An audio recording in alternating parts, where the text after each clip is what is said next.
इतीदं कीर्तनीयस्य केशवस्य महात्मनः नाम्नां सहस्रं दिव्यानामशेषेण प्रकीर्ततं। य इदं शृणुयान्नित्यं यश्चापि परिकीर्तयेत् नाशुभं प्राप्नुयात् किञ्चित् सोमुत्रेह च मानवः।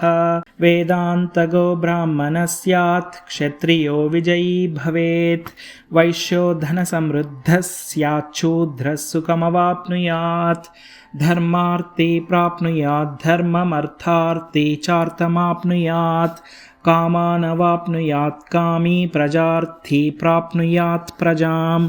भक्तिमान् यः सदोत्थाय शुचिस्तद्गतमानसः सहस्रं वासुदेवस्य नाम्नामेतत् प्रकीर्तयेत्।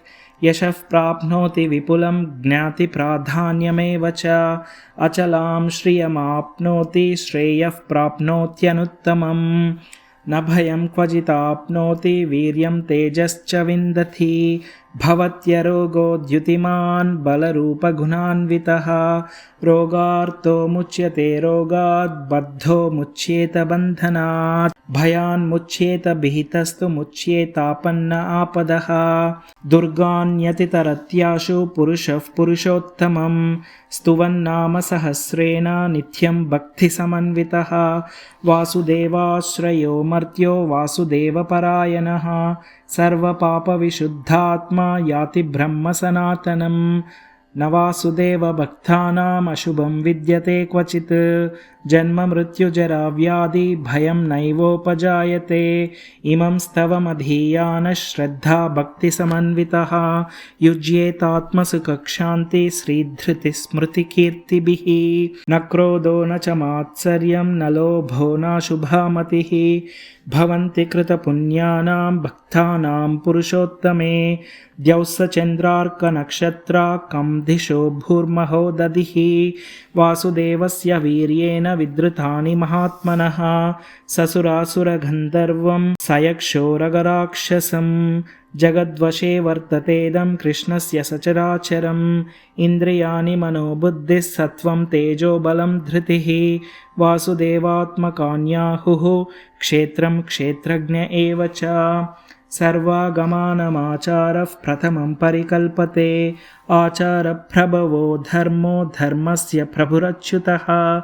ऋषयः पितरो देवा महाभूतानि धातवः जङ्गमाजङ्गमं चेदं जगन्नारायणोद्भवं। योगो ज्ञानं तथा साङ्ख्यं विद्या शिल्पादिकर्म च वेदाशास्त्राणि विज्ञानमेतत् सर्वं जनार्दनात्। एको विष्णुर्महद्भूतं पृथग्भूतान्यनेकशः त्रिलोकान् व्याप्य भूतात्मा भुक्ते विश्वभुगव्ययः। इमं स्तवं भगवतो विष्णोर्व्यासेन कीर्तितं पठेद्य इच्छेत् पुरुषः श्रेयः प्राप्तुं सुखानि च।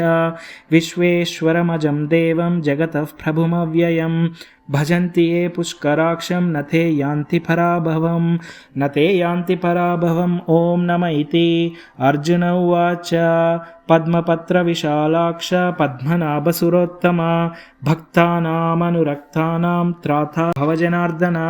श्रीभगवानुवाच यो मां नाम सहस्रेण स्तोतुमिच्छति पाण्डव सोऽहमेकेन श्लोकेन स्तुत एव न संशयः। ॐ नम इति। व्यास उवाच वासनाद्वासुदेवस्य वासितं भुवनत्रयं सर्वभूतनिवासोऽसि वासुदेव नमोऽस्तु ते। श्रीवासुदेव नमोऽस्तु ते। ॐ नम इति। पार्वत्युवाच केनोपायेन लघुना विष्णोर्नाम सहस्रकं पठ्यते पण्डितैर्नित्यं श्रोतुमिच्छाम्यहं प्रभो।